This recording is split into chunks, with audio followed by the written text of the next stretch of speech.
नमस्कार दोस्तों, मैं शैलेंद्र भंडारी स्वागत करता हूं आप सभी का फटाफट खबरों के इस नए बुलेटिन में। आइए नजर डालते हैं आज की पहली बड़ी खबर पर। अल्मोड़ा बस हादसे में घायल यात्रियों से मिलने पूर्व मुख्यमंत्री हरीश रावत एम्स ऋषिकेश पहुंचे। रावत ने डॉक्टरों से घायलों के स्वास्थ्य की जानकारी ली और बताया कि किस तरह की हालत नियंत्रण में है। उन्होंने सरकार से आग्रह किया कि हादसे में माता पिता को खो चुकी बच्ची की देखभाल और शिक्षा का खर्च सरकार उठाए।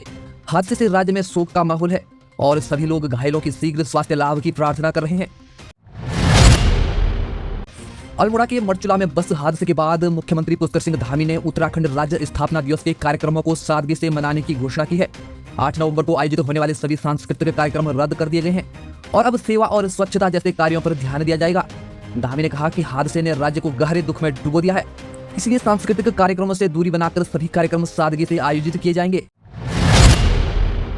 आगामी चारधाम यात्रा को सुरक्षित और निर्बाध बनाने के लिए उत्तराखंड पुलिस ने तैयारियां शुरू कर दी है। डीजीपी अभिनव कुमार ने सभी जिलों को यात्रा मार्गों पर विशेष साइन बोर्ड, होल्डिंग एरिया और पार्किंग सुविधाओं का इंतजाम करने के निर्देश दिए हैं। पुलिस अधिकारी यात्रियों की सुरक्षा के लिए अतिरिक्त क्रैश बैरियर और साइन बोर्ड लगाएंगे ताकि दुर्घटनाओं को रोका जा सके। पिछले माह प्रदेश के आईटी सिस्टम पर माकोप रैनसमवेयर का बड़ा हमला हुआ था, जिससे कई दिनों तक सेवाएं प्रभावित रही। इस घटना के बाद आईटीडीए ने साइबर सुरक्षा में कई बदलाव किए। दिवाली के दौरान विशेषज्ञों की टीम ने छुट्टी में ही सक्रिय रहते हुए 600 से अधिक हमलों को नाकाम किया। निदेशक नीतिका खंडेलवाल के अनुसार टीम की संख्या बढ़ाकर 7 कर दी गई है। अब प्रदेश में डेटा बैकअप नीति भी लागू की जा रही है, जिससे हर डेटा की 3 कॉपी तैयार की जाएंगी। इसके अलावा पुराने वर्चुअल मशीनों को अपग्रेड कर सुरक्षा व्यवस्था लागू की जा रही है। भगवान केदारनाथ की पंचमुखी डोली अपने शीतकालीन गद्दी स्तर ओमकारेश्वर मंदिर ऊखीमठ में पहुंची। पूरे क्षेत्र में जयकारों और बैंड बाजों के साथ डोली का भव्य स्वागत किया गया। सैकड़ों श्रद्धालुओं ने बाबा केदार की पूजा अर्चना की और घर परिवार की समृद्धि की कामना की। मुख्य पुजारी शिव शंकर लिंग के नेतृत्व में पंचांग पूजन किया गया। अब श्रद्धालु 6 महीने तक यहाँ पूजा कर सकेंगे। इस दौरान राज्य के मंत्री, विधायक और अन्य गणमान्य व्यक्ति भी मौजूद रहे। अब केदारनाथ के रावल स्वर्ण मुकुट धारण कर 6 माह तक बाबा केदार की शीतकालीन पूजा संपन्न करेंगे। इंडिया पोस्ट पेमेंट्स बैंक ने पेंशन भोगियों के लिए 1 महीने का विशेष अभियान शुरू किया है, जिसके तहत पेंशनधारी अब एक क्लिक पर जीवन प्रमाण पत्र के लिए आवेदन कर सकते हैं। इसके बाद डाकिया घर पर आकर डिजिटल प्रमाण पत्र बनाएगा। इसके लिए पोस्ट इन्फो ऐप के जरिए आवेदन करना होगा, जिससे वृद्ध पेंशन भोगियों को कार्यालय जाने की आवश्यकता नहीं पड़ेगी। यह सेवा आधार सक्षम बायोमेट्रिक प्रमाणीकरण पर आधारित है। सेवा का लाभ लेने के लिए पेंशन भोगी निकटतम डाकघर या डाक सेवक से संपर्क कर सकते हैं। अल्मोड़ा बस हादसे में अपने माता पिता को खोने वाली मासूम शिवानी की देखभाल की जिम्मेदारी अब राज्य सरकार उठाएगी। मुख्यमंत्री पुष्कर सिंह धामी ने इस दुखद घटना पर गहरी संवेदनाएं व्यक्त करते हुए घोषणा की कि शिवानी की शिक्षा और देखभाल की जिम्मेदारी सरकार उठाएगी। उन्होंने कहा कि शिवानी को बेहतर भविष्य देने के लिए सभी आवश्यक मदद प्रदान की जाएगी, ताकि वह अपने माता पिता के सपने को साकार कर सके। उत्तराखंड में पहली बार 12 से 15 दिसंबर को विश्व आयुर्वेद कांग्रेस और आरोग्य एक्सपो का आयोजन होगा, जिसमें देश और विदेश के 4500 से अधिक प्रतिनिधि पंजीकृत हो चुके हैं। कार्यक्रम में प्रधानमंत्री नरेंद्र मोदी भी आ सकते हैं। मुख्य सचिव राधा रतूड़ी ने बैठक में तैयारियों का जायजा लिया और निर्देश दिए कि आयुर्वेद क्षेत्र में राज्य की उपलब्धियों को प्रदर्शित किया जाए। इस सम्मेलन का उद्देश्य आयुर्वेद शिक्षण संस्थाओं, औषधीय पौध क्षेत्र और आयुष हेल्थ केयर से जुड़े हितधारकों की भागीदारी सुनिश्चित करना है। सम्मेलन की थीम डिजिटल हेल्थ रखी गई है। केंद्रीय रक्षा मंत्री ज्योतिरादित्य सिंधिया सिद्धपीठ चंद्रवदनी मंदिर पहुंचे और देवी चंद्रवदनी का आशीर्वाद लिया। उन्होंने मंदिर तक 1.5 किलोमीटर की खड़ी चढ़ाई चढ़ी, जिसे देख सभी हैरान रह गए। देवप्रयाग विधायक विनोद कंडारी ने उनका स्वागत किया और क्षेत्र में रोपवे की मांग उठाई।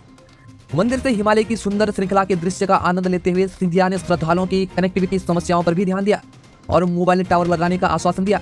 वहीं विधायक ने उन्हें भगवान गणेश की प्रतिमा भी भेंट की। उत्तरकाशी के नौगांव देहरादून मार्ग पर बस की चपेट में आने से हुए दर्दनाक हादसे में 5 वर्षीय बच्ची की मौके पर ही मौत हो गई, जबकि उनके पिता ने अस्पताल में दम तोड़ दिया। बाइक पर सवार इस परिवार के अन्य 2 बच्चे भी गंभीर रूप से घायल हो गए, जिन्हें प्राथमिक उपचार के बाद रेफर किया गया। हादसे के बाद से पीड़ित परिवार में कोहराम मचा हुआ है। पुलिस ने घटना के बाद बस चालक को हिरासत में लेकर पूछताछ शुरू कर दी है। अल्मोड़ा के मारतुला में हाल ही में हुए सड़क हादसे ने परिवहन विभाग की कार्यप्रणाली पर सवाल खड़े कर दिए हैं। विभाग में एआरटीओ के 11 पद खाली है, जिससे जिम्मेदारियों का निर्वहन ठीक से नहीं हो पा रहा है। हादसे में 43 सीटर बस में 63 सवारी यात्रा कर रहे थे। इस अवसर पर परिवहन आयुक्त ने जानकारी दी कि नए अफसरों की नियुक्ति प्रक्रिया में है और जल्द ही व्यवस्था दुरुस्त की जाएगी। दुर्घटना में घायल हुए 6 व्यक्तियों को हेलीकॉप्टर से ऋषिकेश एम्स भेजा गया, जहां स्वास्थ्य मंत्री ने उनके शीघ्र स्वास्थ्य लाभ की कामना की। केदारनाथ विधानसभा उपचुनाव को ध्यान में रखते हुए उत्तराखंड की बहुउद्देशीय प्रारंभिक कृषि ऋण सहकारी समितियों के चुनाव 21 और 22 नवंबर से स्थगित कर 16 और 17 दिसंबर को किए गए हैं। सहकारी निर्वाचन प्राधिकरण ने इस संबंध में आदेश जारी किया है। इस चुनाव में महिलाओं को पहली बार 33% आरक्षण मिलेगा। प्राधिकरण ने शासन से यह अनुरोध किया है कि उन महिलाओं को भी मतदान की अनुमति दी जाए जिनका समितियों से पिछले वर्षों में लेन देन नहीं हुआ है। चुनाव प्रक्रिया के अन्य चरणों में भी बदलाव किया गया है जिससे सभी समितियों में पारदर्शिता बरकरार रखी जा सके। उत्तराखंड ऑर्गेनिक बोर्ड की 25वीं बैठक में जैविक खेती के विस्तार के लिए 2025 तक राज्य में 50% जैविक खेती का लक्ष्य रखा गया है। बोर्ड अध्यक्ष गणेश जोशी ने बताया कि नए पदों की स्वीकृति और जैविक उत्पादों के निर्यात पर जोर दिया जा रहा है। इस दौरान जैविक कृषि से जुड़े अभिलेखों को ऑनलाइन करने और परिषद की विभिन्न परियोजनाओं के लिए सेवा प्रदाता एजेंसियों को नियुक्त करने का निर्णय भी लिया गया। कृषि मंत्री गणेश जोशी ने कहा कि उत्तराखंड ऑर्गेनिक खेती में देश में अग्रणी स्थान पर है और अगले 5 वर्षों में जिलों को पूरी तरह जैविक बनाने का प्रयास रहेगा। राजपुर थाना पुलिस ने उत्तर भारत में जमीन धोखाधड़ी के मामलों में शामिल बाबा अमरीक गिरोह के सरगना सहित 7 लोगों पर गैंगस्टर एक्ट के तहत केस दर्ज किया है। आरोपियों पर अवैध संपत्ति को जब्त करने की कार्यवाही भी होगी। गिरोह ने कई राज्यों में अरबों रुपए की धोखाधड़ी की है। मुख्य आरोपी संजीव कुमार सहित अन्य को पहले ही गिरफ्तार कर जेल भेजा जा चुका है। मार्च में पीड़ित गोविंद सिंह पुंडीर की शिकायत पर केस दर्ज हुआ था जिसमें संजीव और सहयोगियों ने जमीन के नाम पर धोखाधड़ी की थी। पुलिस ने कई राज्यों में ऑपरेशन कर गिरोह के सदस्यों को पकड़ा। जांच में यह गिरोह जमीन धोखाधड़ी के मामलों में नियमित रूप से लिप्त पाया गया जिसके बाद गैंगस्टर एक्ट के तहत कार्यवाही की गई है। राजकीय पीजी कॉलेज अगस्तमुनि में बैक पेपर परिणाम और सेमेस्टर फीस के मुद्दे पर छात्रों ने विरोध प्रदर्शन किया। आक्रोशित 8 छात्र पेट्रोल लेकर छत पर चढ़ गए जिससे प्रशासन में हड़कंप मच गया। छात्रों का नेतृत्व छात्र संघ अध्यक्ष नितिन नेगी कर रहे थे। वे नारेबाजी करते हुए प्रशासन से शीघ्र कार्रवाई की मांग कर रहे थे। पुलिस और तहसील प्रशासन ने छात्रों को समझाकर शांत करवाया। कॉलेज के प्राचार्य दलीप सिंह बिष्ट ने बताया कि छात्रों की मांगों पर विचार के लिए उन्हें विश्वविद्यालय के अधिकारियों से बात करने का आश्वासन दिया गया है। छात्रों ने 1 हफ्ते में मांगे पूरी न होने पर उग्र आंदोलन की चेतावनी दी है। उत्तराखंड बाल संरक्षण आयोग की अध्यक्ष गीता खन्ना ने श्रीनगर के एक हाई प्रोफाइल स्कूल में निरीक्षण किया जहां बच्चों को खुले में खाना खाते देख उन्होंने प्रबंधन को फटकार लगाई। निरीक्षण के दौरान एक धर्म विशेष का दान पात्र देख उन्होंने नाराजगी जताई और इसे हटाने का आदेश दिया। स्कूल में चाइल्ड हेल्पलाइन नंबर और शिकायत पेटी भी नहीं रखी गई थी। खन्ना ने कहा कि यह स्कूल शिक्षा के मानकों का पालन नहीं कर रहा है और जल्द ही प्रबंधन को नोटिस जारी किया जाएगा। उनके अनुसार स्कूल में सभी धर्मों के छात्रों के प्रति समानता का अभाव था।